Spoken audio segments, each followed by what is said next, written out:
direct action looks like. Okay. To talk about what Black direct action has looked like this year and what we're seeing, what we're learning in the moment, where it goes, right? So I'm going to start with just an introduction to see if PG and Bree would introduce yourselves. Tell us who you are, your pronoun, and kind of what brought you into movement work. Sure, I can start. Hey, y'all. Thanks for joining us this evening by our fake buyers. My name is Brianna Gibson. I use they or she pronouns, and I am the Director of Action Strategies and Programs within the C2 Hub and the Program Director at the BlackOUT Collective. What brought me into movement? Yeah, I think, it was a slow move, slow crawl, and then maybe a run. It was like a crawl, and then I skipped walking, and it just was like a full sprint. So I would say initially, when I was in college, a lot of different things were happening. There was Troy Davis going on. I was in college in New York City when Occupy Wall Street popped off. Fun story about that. I was in a West African dance troupe. One of my homies it came in to practice one day and was like, yeah, my boyfriend and his friends, they're going to camp out at Wall Street. And we are like, oh, that's wild and ridiculous, but ridiculous and then very large. So those were some of the first direct actions that I went to, actually. And then that was, what I would say is the crawl, and then probably full on sprint in 2014 after the murder of Mike Brown was when I started to get more deeply involved in movement work. And that was in the Bay Area with people like Chinieri. But that's really how I got into movement work, and I fell in love with the folks that I was throwing down with. And I fell in love with both direct action and organizing. So I stayed with a little help from my friends. Thank you, Bree. So PG, I want you to come and join us in the conversation. Tell us a little bit about yourself and what brought you into movement work. Yeah, what up though, y'all? I'm PG. I use they, them pronouns. I'm from Detroit, Michigan, and I am the program associate with BlackOUT Collective. What brought me into movement? I feel like in 2014, I had just moved to DC. Like, I had just moved to DC in August of 2014. And so everything that was going on with the Ferguson uprising was popping off. I remember really wanting to go to Ferguson, but because I was new to DC, I didn't have folks in DC to go with. And like all my people were going from Detroit, and it was a whole thing. And so I was participating in actions that were happening in DC. Like I remember doing my first die-in in Chinatown, and like going to a lot of marches. Like I went to BYP 100 actions before I really even knew what BYP 100 was. Like I was going to actions that they were holding and things. But I wasn't really involved in anything because, I wasn't from DC. I wasn't planning on staying in DC. And so I kind of just was like participating, right? And then I got home and back to Detroit. And in 2015, early, like spring 2015, ICE shot and killed this Black young man named Terrence Kellum. And that was a big moment for us, right? It was like our moment to kind of be in action around this injustice and get justice for Terrence, which, I mean, that case is still going through shit. Like even as soon as last year, I remember still hearing things about not having resolution. But anyways, those actions got me involved in a lot of organizing coalitions locally in Detroit, got me a lot more involved in different kinds of direct actions, and then eventually got me interested in starting my own, the BYP 100 chapter in Detroit. And so, yeah, and then from there, like Bree said, it was a sprint, just been running ever since. Yeah. Nice. Okay. So tell us, so there's a lot of folks who, when they hear about direct action, don't necessarily always associate it with Black people, or like, well, why be a Black organization, right? So tell us a little bit from y'all's perspective of like, why Black direct action and what is Black direct action? Okay. Black direct action. There is a whole definition about it being a tactic Oh, okay, look, I was about to try to see if I could run it off, but but essentially how I understand Black direct action, how I've internalized it, is that it is a way that Black people and those folks who are pushing for the liberation of Black people, even if they are not Black, are participating in actions and resistance that are explicitly about changing material conditions, about shifting power, about transforming ourselves and transforming our communities and the people we work with. And to me, the part that always, when we do trainings about this Black direct action framework, the part that folks really resonate with and are compelled by is this part of it being transformational, like about the action itself being rooted in our ability to feel transformation happening, to like embody a little bit of the freedom that we want to see in the world in the action that we take. And yeah, like standing in our power in a way that doesn't always feel possible because of the oppressions and the fucked up system that we live under. And so to me, that's what Black direct action is about. And it's also why Black direct action for me. Like, I don't want to participate in actions that aren't rooted in our understanding of what power is and how this action might turn the wheel towards us or towards a shift in power. And I don't want to participate in actions that aren't about transforming ourselves and transforming each other and thinking differently about the ways we work together, and actions that while you're in them and then right after them, you can feel a shift in how people are thinking about the issue that you just did an action about. Yeah, that's what's significant about it for me. Thank you. Yeah, all of what PG just said. And I think towards the last part of what PG was talking about in terms of that transformation and being able to see the way that people think or approach an issue or a topic differently. One of the things that I hold dear is direct action as the opportunity for us to envision what the world we want to build looks like. So if we are, in the midst of stopping business as usual and causing disruption and causing a crisis, what is it that we're offering people as our vision for the world as we would like to live in it? A vision for a world in which Black people are liberated, have access to self-determination, to the resources they need to live and to thrive, right? That is always really exciting to me. And I think that, we've seen some of that and some of the creative direct actions, but I would like to continue to see more of it as we continue to be creative and think outside of the box. Because I think it's important even to how we bring people into our work and our movements. And yeah, echoing the healing thing, I tell people all the time that, one of the things for direct action with me was like, oh man, like you can actually say no. And that hadn't been something that I felt growing up. Like I always had a lot of questions as a kid. I was like, why this, why that? I was into historical fiction. It was very strange. And obviously history is wild. So, I was just always like, what in the world? Like people are really wild. And people are like, yeah, I know, like, that's the way things are, or what are you going to do? Or you can try to become a congressperson if you want to do something. But like, not that each and every one of us in some way have the ability to actually disrupt and interrupt things that are unjust and that disproportionately impact our people in negative ways from happening. And that we can be vocal about it, and we don't have to be afraid. And actually, that the more of us who do it and the more times we do it together, we build power and we become a force to contend with that actually at some point they wouldn't be able to contend with us, right? And would have to meet us and meet our demands until we kick them out, right? So in terms of just like that healing and transformation, that's also what sticks with me for like the reasons that I named, of it being the thing that I really intensely felt when I was falling in love with direct action. Thanks, y'all. Both of y'all mentioned in your topics of like what direct action is, you mentioned either the concepts of like freedom or liberation, right? It's one of those things that is in our work and movement spaces as we're really building movement.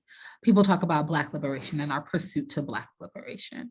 And we see, because there's so many people, especially last year, who are like out on the streets and doing work. What's the role of action in that? Whether it's the big mass actions or the smaller strategic ones. What do y'all think? Yeah.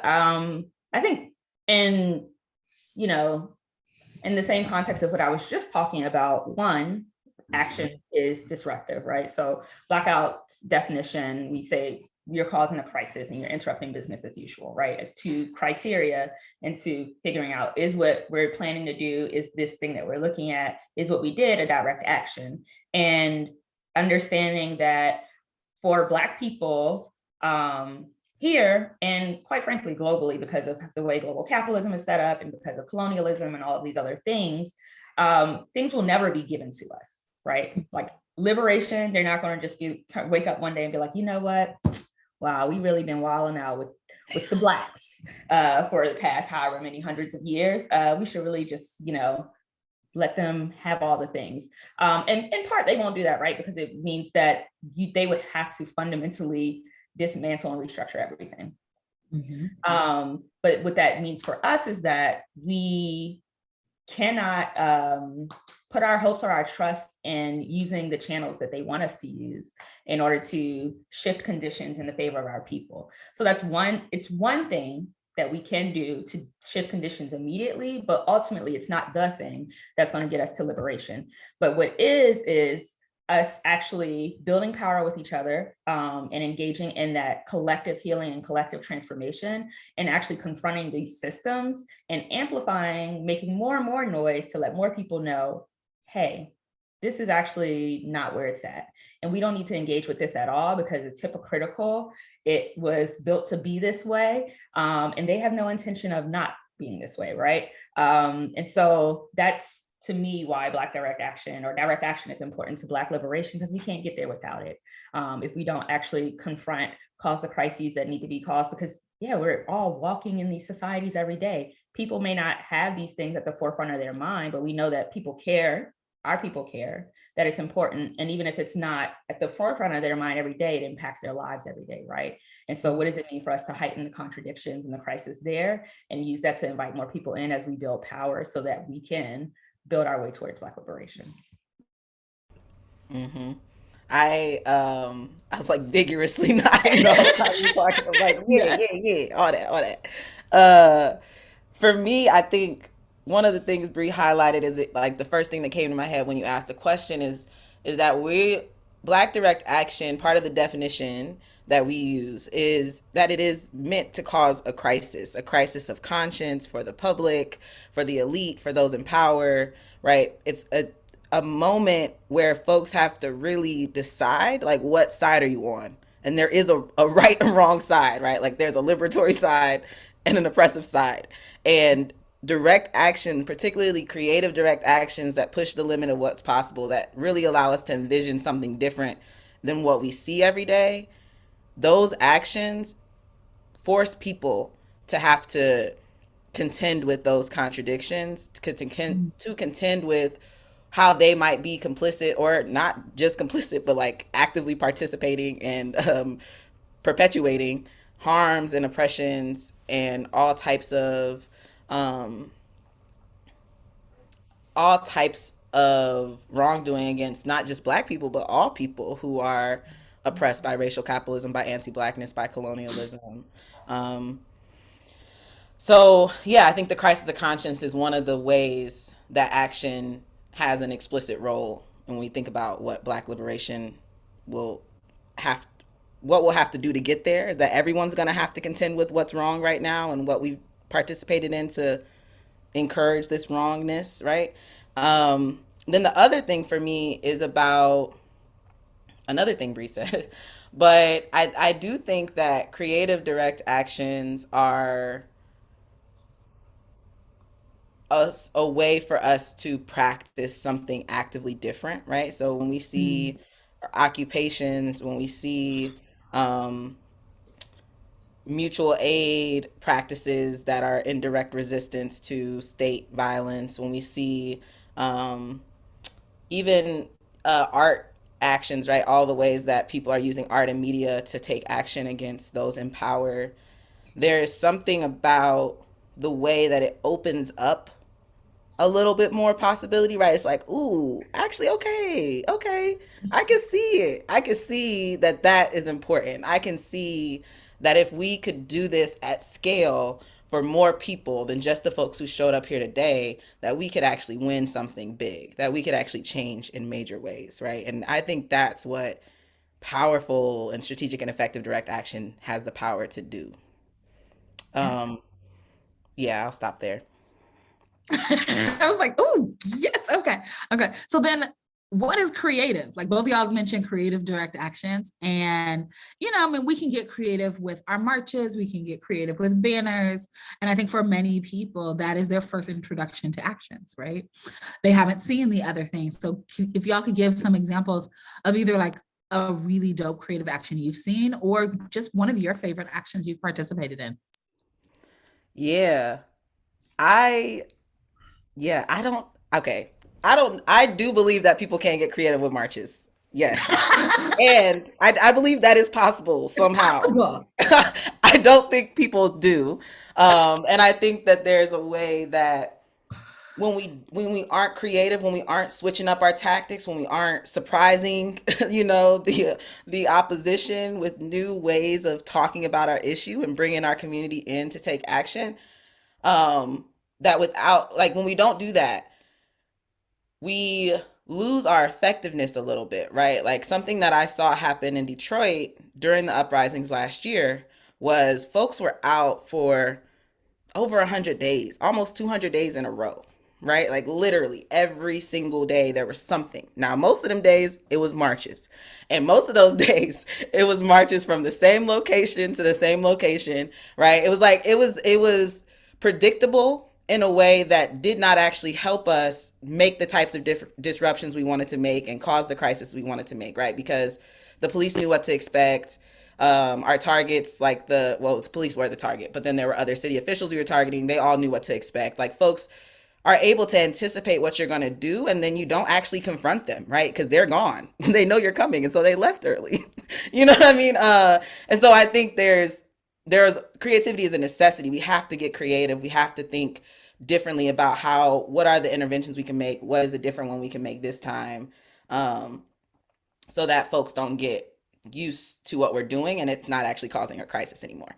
To that end, I think last year in the uprisings, I did see several creative direct actions, right? I think even the fact that folks were moving from traditional marches to like car caravans and being able to take up even more space using vehicles, like that's a creative intervention that I think is useful, right? Personally, favorite action of mine, um, also from last year, I guess, I'll talk about, which is I was a part of starting this collective called 313 Liberation Zone. And we basically just did occupations all around the city that were temporary occupations as long as like a day, as short as a couple hours. And we were trying to disrupt key places in the city to bring forward this conversation about abolition and do some of the practicing of like, okay, abolition exists in this little space, in this liberation zone. A world without police exists, and like here's how we practice that.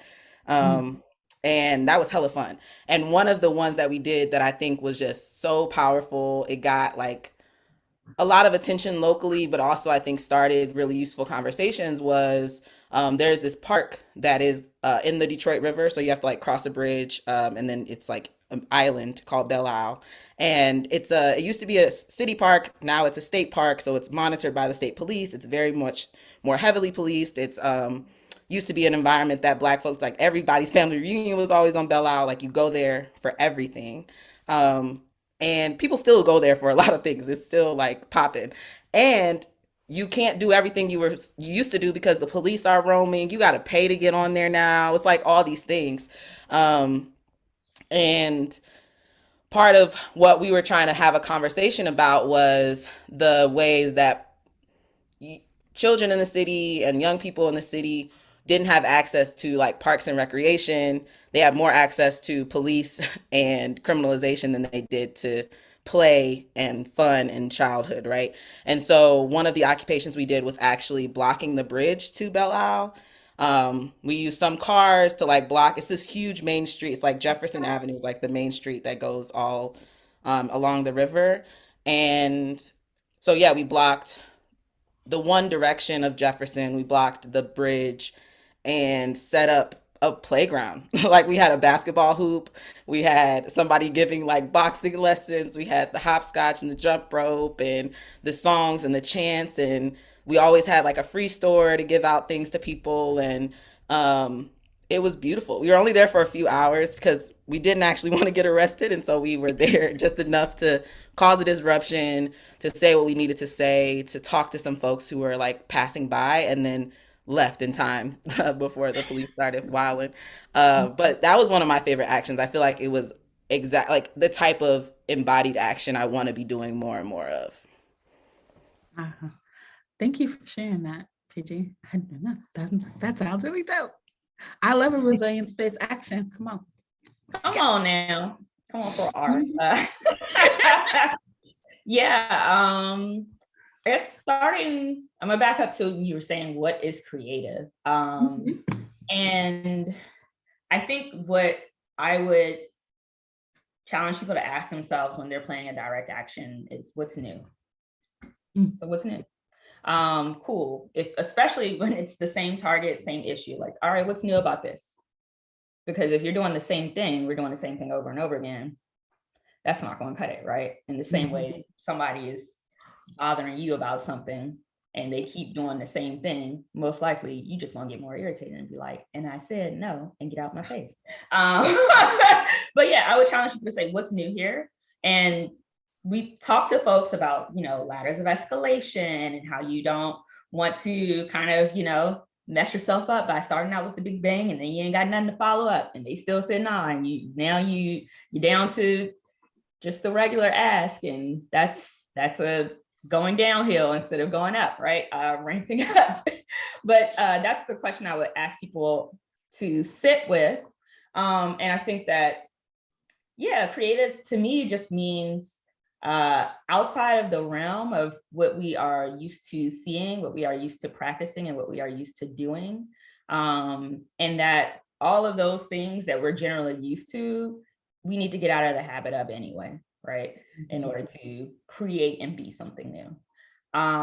One of the things that I enjoyed about BlackOUT's early days of planning actions is we would do a lot of brainstorming with like the wildest ideas possible, things that certainly we could not do. It was like the version of one of our creative action games, but like that's how we were really talking. And then we would say, okay, what within this can we actually do? No, we don't have, backpack booster things so that we could fly around. But what could we actually do to make things happen? And I think a lot of really beautiful actions came out of that. He said one day. I don't think people would have conceptualized a lot of things, including shutting down a BART system, shutting down the Oakland Police Department, waking up somebody's mayor at 4:30 in the morning, if we weren't thinking really, really big and then figuring out where we could meet that vision with what we had in the moment, understanding that by doing that, also, we're going to continue to expand the realm of what's possible. And hopefully someone's going to dream even bigger next time. And we will have gotten more of the resources that we need in order to meet those dreams, right? Meet that vision, and actually execute actions that are effective in the ways that we want them to be, and not just noise or background noise, right? So, those are my thoughts on creativity. And I think some of the things that stick out to me, some of the actions that stick out to me when it comes to creativity, there's one really dope action that I use a lot, and is in one of the BlackOUT slideshows of an action at the Los Angeles Unified School District office building. And it's a blockade, right? But people most often think of blockades with like, okay, I got a lockbox and I'm with some people and we're in a line, whatever it is, right? But the blockade actually was about 400, I believe, desks, right? And those desks represented the amount of students who dropped out of high school every year. And that was a creative use of the materials that are relevant to the issue, right? And a powerful way to communicate. Like, imagine 400 desks lined up in front of the school board's building. It's massive. You can't miss it. And the message really is driven home when you, like, someone tells you, oh, that's how many people have dropped out of school. And we're not getting the resources that we need in order to meet students and keep them engaged. They actually feel like they have to go elsewhere in order to get their needs met in life, and to be able to engage with life in a way that they feel like is actually accessible for them and their families. So that's one of them. I think similar to what PG just named, the Freedom Now action in Chicago, where folks locked down at Holman Square, which is a Black site basically, where people have been disappeared, people have been tortured, and varying, the Chicago Police Department uses it, then the FBI uses it, several intelligence agencies use it, and people locked down to block that on the west side of Chicago. And what started off as, a vision of like maybe for a few hours at the same time, we will set up shop with this thing called Freedom Square, that's directly across from Holman Square in an empty lot, and offer this vision, like we talked about earlier, of what could be, especially in this community is one of the poorest communities in Chicago. And that was not a few hours. It was days and weeks, right? In part because it was effective. They were there, like they had clothes, they had food, tents, and at some point the neighborhood kids, they were coming back at night like, yeah, so what's up? What we doing? I thought we were hanging out. My mom said I could sleep down here. So what we doing? And like, that's how the occupation happened, right? But that meant that it was an effective action. People were bought into the vision that was being offered and wanted to participate in it, wanted to be a part of building out that project even more. And that was a beautiful project and experiment to have happened in that community and in general. I think it was super instructive, and folks have reflected on their lessons from it. And it also led to the creation of, a whole collective that has a space where they do provide like people with, they still have a free store. You can get clothes there. They have a massive kitchen where they feed people. It's a community space, right? And it's the realization of some of what that vision building was and vision making was in that direct action come true in a physical form that's consistent. So that's another beautiful action that I think of when I think of creativity, and not being afraid to make an offering and invite people into our offerings of like, what else do you want to see? Because folks want to see something else. So, thank you. I'm like, ooh, yes to freedom now. The squares. Okay, so last year there were 26 million people on the streets, right? Many have called it the year of reckoning. There was all this racial justice work and direct action, and people really hitting the streets was one of the key tactics to get a lot of, we'll call wins, some are concessions. It's a little bit of both. Based off of that, right? And then you had all the democracy stuff. So that was just, last year was the year. I'm curious, what has 2021 looked like for y'all?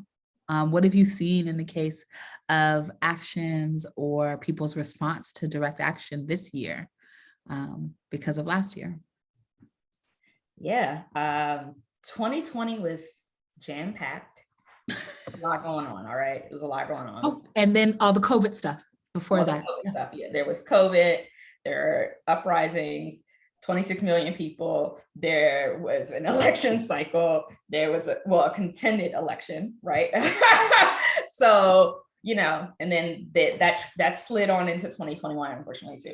But yeah, I think that there's a spectrum, I think, of what we've seen this year in terms of the response. So I would say one, definitely a lot of fatigue from people who put in a lot of work last year. And we talk about aftercare with direct actions to an extent, but it also just drives home the need to talk about that long term and how we make our work in general sustainable, which I know is also a conversation like across movement and talking about organizing, all of that.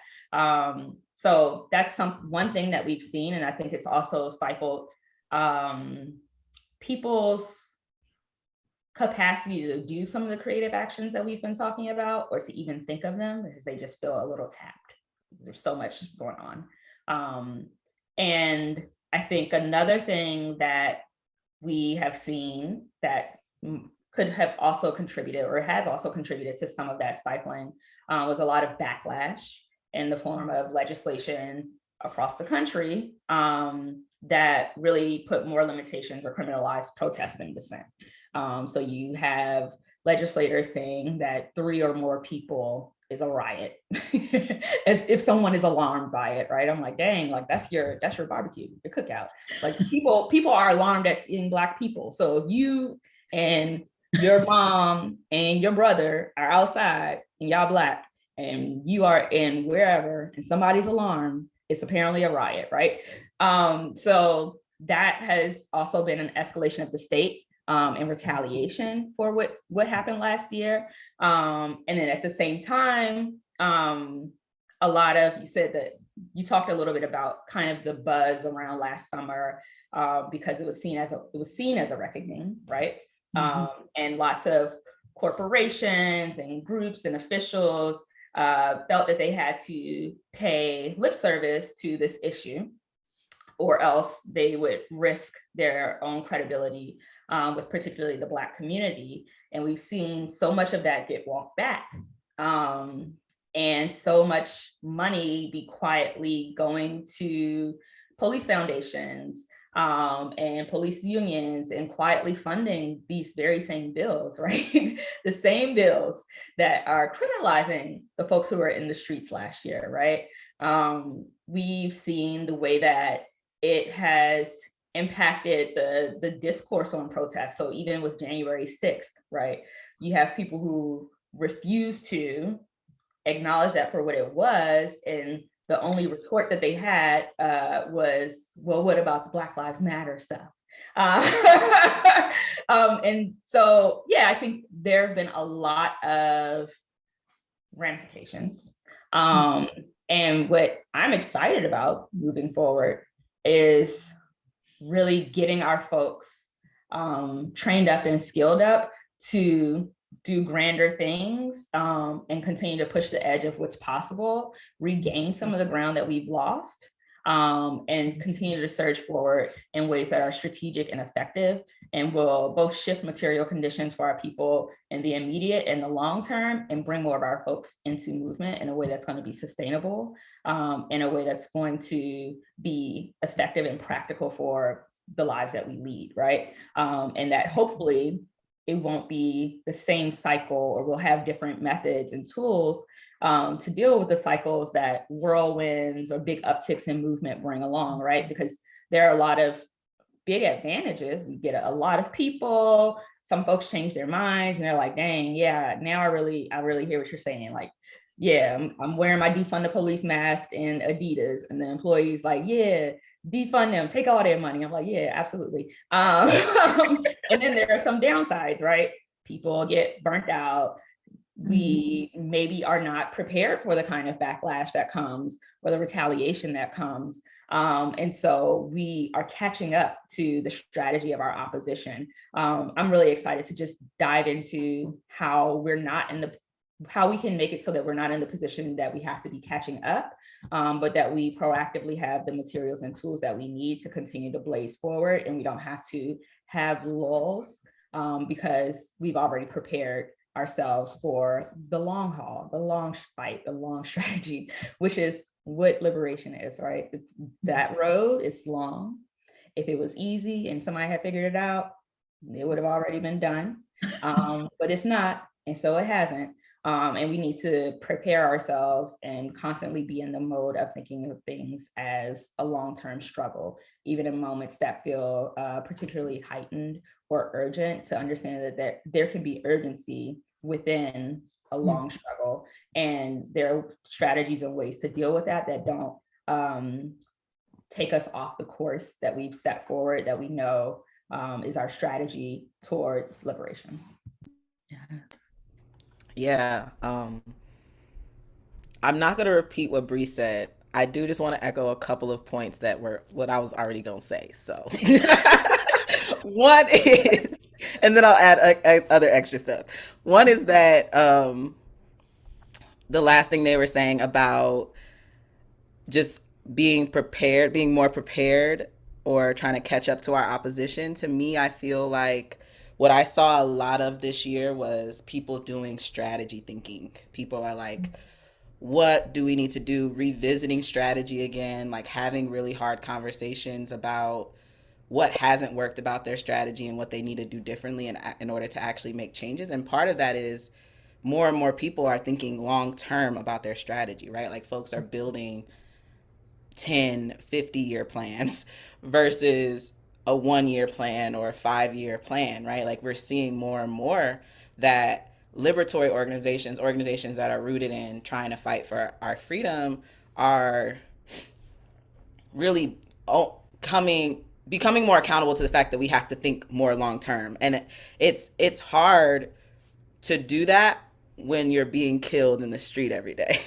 It's Yeah. hard to do that when um, all of your actions are, like Bree was talking about with the legislation, like made into these federal crimes or cause these long-term consequences for your personal life. It's really, really hard to think about where will I be in 10 years. I don't It's hard for me to think about life in 10 years as a black, trans, queer, young, depressed person. Okay. What is 10 years? What are you saying? You know what I mean? But I also, at the same time, I understand the need for us to have that type of vision for our work and for our movements, right? Like it's actually really necessary. And I've been seeing more and more organizations moving towards that, or trying really hard to move towards that. It's hard to do it if you aren't practiced in it, right? Because we're used to just being responsive, reactive, planning month to month, quarter to quarter. And actually, trying to make that pivot is hard, but it's useful. And I'm seeing a lot of folks doing that. The other thing I just want to echo from Bree is around the fact that people are tired. Okay, folks are exhausted. I am folks. And there are so many other people who are just tired. And I think that is really impacted. And also, I think there's a mix of folks are tired, folks are jaded because, I think we talked a little bit about like millions of people were in the street and police departments around the country got more money, right? Millions of people in the street talking about defund and doing work in their cities to try to defund the police, and police departments are getting more money this last budget cycle, right? Detroit being one of those cities. And that's heartbreaking. It's heartbreaking to like I said, there were some folks that were in the street for 200 days straight. And I mean, like, the same people. Like, you know what I mean? The same people were in the street for almost 200 days straight. They're exhausted, and they also didn't see the wins that they wanted to see, right? And that's heartbreaking. It's sad, right? So I think in some ways there was a lot of grief. There's a lot of grief because of COVID. We're living in a pandemic. There's a lot of loss our communities are experiencing. And then there's just a grief of like the whole last year and like what that meant for our movements, and grief of a lot of relations, like organizations having tension, groups and formations having tension, because action brings that up, right? It brings up all this energy, and sometimes we don't really know what to do with it, and so we end up uh, being at each other, right? And ultimately breaking apart or fissuring and all these things. That I think there's just a lot of grief our movements were holding on several levels, right? And we saw a lot of that this year in the pace of the work, right? The pace of the work was different because we had to slow down because people just weren't moving quickly. They're just, I mean, it's like we can't move that quickly because we're trying to think about strategy. We're trying to recover from last year. We're trying to support our people through the pandemic. Like it's a lot, and we're still actively responding to death in our communities. We're still actively responding to injustice in our communities. So that's a really big thing I'm noticing. And then I guess just one other thing I would add is that because of what we were forced to do in the pandemic, I am noticing the way we're using a digital space differently in movements, right? A lot more differently than I've seen. I haven't been organizing for a decade, right? I've been organizing for like 6 years. Yeah, 6, 7 years. And I'm like, in that time, I don't think I've had as many Zoom calls in 5 years as I did like last year. You know what I mean? Like I mean it was because we had to, and also because folks are making huge adaptations to how we convene and how we bring people in who can't usually come, how we connect across borders. Like we don't have to travel all the time to each other. There are ways that we can connect. Like how can we build deep connection and trust digitally? Which is, I think, a hard thing to consider, but a one that our folks are reckoning with is like we are all online and we still need to build a base and we still need to do effective action and we still need to move this campaign forward for the sake of our community's freedom. Um, and so there was a lot of ways that folks had to contend with how to do that well. And, you know, we can evaluate how well people did it or how effective virtual rallies are. But I do think that that was um, a significant shift for our movements and the ways that we have to engage with each other. Yeah. Oh, I'm sorry. There is one more thing I want to say about that. Go for it. Okay, the last thing I'll say, which maybe Bree did say a little bit of this, so I'm not gonna say too much. I'll just say that the there was something that mainstream media did with the movement that happened in the uprisings where you're saying, I hear you saying 26 million people were in the streets, right? Like to me, I'm like 26 million, that's a lot of people. That's a lot of different kinds of people, right? Like that's not just black people, that's not just white people, that's a lot of people, okay? Mhm. And there was something that's been happening that I'm noticing, and I'm only noticing this because my parents have been staying with me and they watch the news almost every day. I don't really watch the news, but it's just like on. And something that's happening that they're talking about is that Black Lives Matter is like a white agenda. It's like white people leading this strategy. It's white people who want to defund the police. Honey. And black folks don't want to do that, right? And that's wild to me because the only people I know personally who are doing radical abolitionist organizing against the police are black and brown people. You know what I mean? I know a lot of white folks who are too.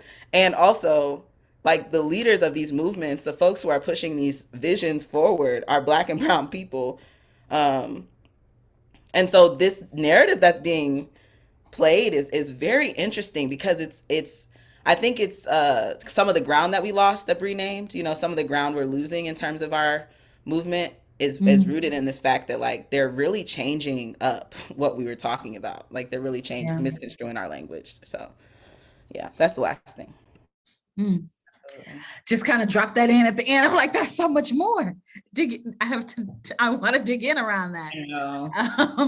I was just to tack onto that a little bit. I do think frequently about thinking of just like, what you're talking about in terms of how our language has been misused and construed in other ways, how our message got misconstrued to mean that, okay, so in response, you kneel with kente cloth around your neck. And that's doing a good job. But and yes, this is a deeper conversations, but I do think a lot about, because the third precinct being set on fire is such just like whoa, I've never seen that before, right? Yeah. And I remember there was a time where they polled the folks who live in the United States, and 58% of people said they supported them setting it on fire, right? And I think about that stat in relation to where we are now. And I feel like there are a lot of questions and a lot of discussion to be had within that, because that's such a large swath of the country that is not actually all of the people who we would generally consider our people, right? There's a lot of people with ideas that we would probably say are very wild, very anti-Black, potentially some of the January 6ers, right? Who are probably in that 58%. They have to be, not even probably, by the necessity of numbers would have to be, right? And so I would be curious to dig into that, especially as we lean more into strategy, to figure out, who those folks are, what their motivations or thought process was behind saying, yeah, I fully support them setting a police precinct on fire, because that's not, I've not ever heard of a similar stat in relation to the police in the United States ever. And like, where are there opportunities for us to make connections, to clarify things, to separate ourselves and distinguish ourselves from some groups of people and their thinking, especially as it relates to solutions, even if they've identified what they believe to be similar problems. And then also, where is it important for us to pivot? And that's a practice that I think PG was speaking to in terms of like needing to flex that muscle. I feel like it's like, a new driver trying to make a U-turn. It's probably going to be like a 3-point or a 5-point turn versus, my mama whipping the U, and it's very seamless. But, just requires some practice. So just more things to think about there. Yeah.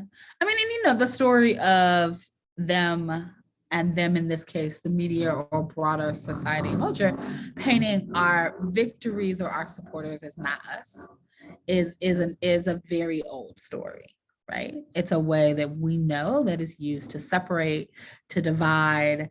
And it's one of the things to be really cautious around when we're looking at the role of mass actions, right? Like they have a lot that they can play in. And when we get mass, how do we continue to tell who the we is as it grows? And I think that's one of the, to me, and I'm letting in here, one of the things around the mass actions in 2020 that we can learn from, right? So that's one of my lessons. Now I'm gonna pass it to y'all. So I'm curious around like, what do you feel like you've learned in really engaging, not just last year, but like doing Black direct action work with our people as yourselves, and now being like paid to support groups to do this work, right? What are we learning? I feel like I'm learning a lot. First of all, I'm learning about what it takes to do mass action, which is not something that I did. No, that's not what I'm used to, right? Like in my local organizing work and the actions we do, I'm very used to it being a small crowd, maybe a couple hundred people, you know what I mean? And like, maybe that's like, if that's the right day in the summertime with the, in the right location, and you had all the time to plan it, da da da.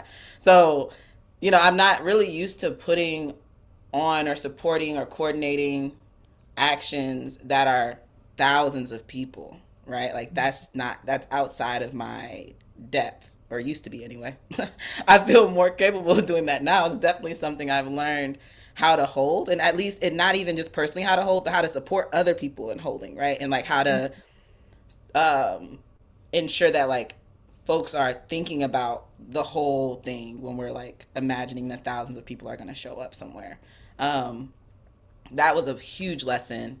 And then I think the other lesson I'm learning is, I mean, it's more personal, but it is definitely about my role. Like what actually am I positioned to do? What am I good at? What am I excited about? And can I not just show up in my organizing spaces out of obligation, but out of like pleasure and like joy, and just I want to be here so badly, right? And I think I lost that a little bit. We were talking earlier about the sprint, that it's just like once you start hitting the streets, you're like running. I think you're just running, and I didn't always enjoy it. You know what I mean? But you're just doing it because it's like, I got to get my people free. We got to stop this. We got to respond to this. Like, it's important.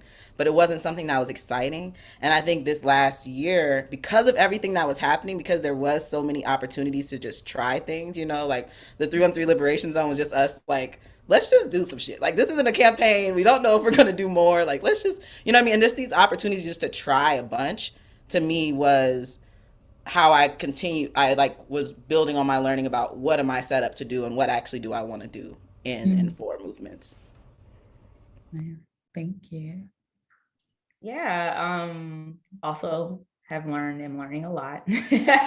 How to be on my toes, like on point, like ballet dancers. And some of how to pivot, how to be strategic and impactful on very short notice. And I'm also learning how to take risks. And I think through learning how to take risks that are measured and, you know, with intention, not just randomly. I've also learned a lot about just how much our folks are capable of, the amount of dedication and willingness and care that people have for each other and for their communities, what people are willing to forego for the sake of others, what people are willing to engage in for the sake of others, right? And that's been really helpful in terms of also learning how to sit with disappointment and how to sit with defeat and to still regroup and move forward. That's been really important. And I think it's actually, just one of the most important things I think that folks could get from direct action, because the first time rarely works. And you have to keep going, and hopefully that there's something or someone that still does the spark for you, right? If it was the one person who came up to you and told you that they were super touched by you being there, like in the 2015 Say Her Name action in San Francisco, right? Despite all the other things that had happened. If it's the new folks who show up to your organizing meeting the next time, or the new folks who are engaged with your campaign, or who ask you, you know, what's this thing about? If it's your parents actually seeing more of this perspective, or actually getting closer to some of like an abolitionist politic or other ones, right? But seeing the small wins and gaining ground in those things, and being able to incorporate them, list them and rank them and employ them as strengths in order to be bigger and better and badder next time. Yes. Well, thank y'all. Okay, so we have 2 minutes. I'm gonna do it anyway. I have one last question. So in 2014, we started. BlackOUT was formed, and we formed with an audacious goal of trying to train 10,000 Black people in direct action. So we did meet that goal about a year and a half ago. So yay to that. Through a series of mass actions and big things. But as we're in the process of regrouping, retooling for the next 7 years, what do y'all feel like? What is the audacious goal that you're sitting with? I don't know if I have a number for that, but I think that goal very much so spoke to the need that, and you are one of the co-founders of BlackOUT, you all identified in the moment in 2014. And now we have a lot of Black direct action trainers and practitioners who are ready to go, or as the kids say. I don't know if any kids actually say this, the TCG, train to go.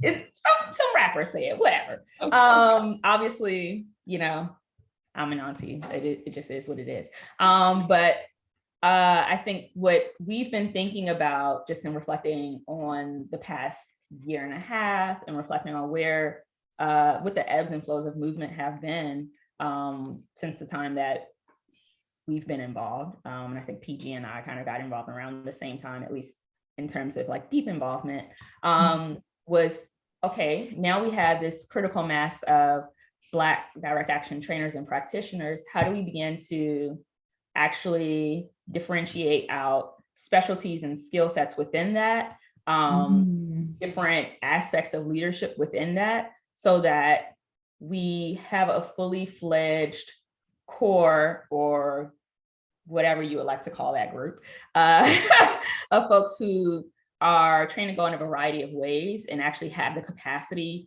to hold 26 million people taking action, right? To effectively hold it in ways that hold our political lines, that are true to who we are, who we say we are, and with the politics that we have, and to not lose control of narrative or of what's going on, because we have experience with a lot of things. We've reflected on them, evaluated and incorporated those things into our practices moving forward. And we know that we have people, Black people, in a variety of specialties, which I think we're not quite at that point right now, right? Who can do the things themselves, who can train others to do it, and some who are even OGs in doing it.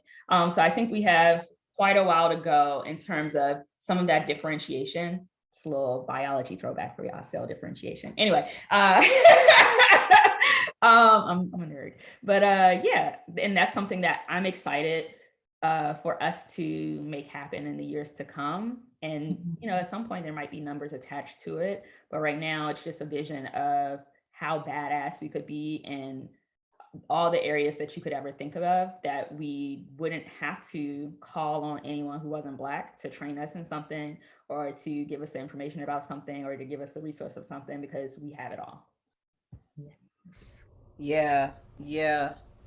Mine was similar, but Bree said it better. So I don't know. I guess what I'll just say is, yeah, my thinking immediately went to like, okay, we've trained 10,000 people, but like, do we have 10,000 trainers?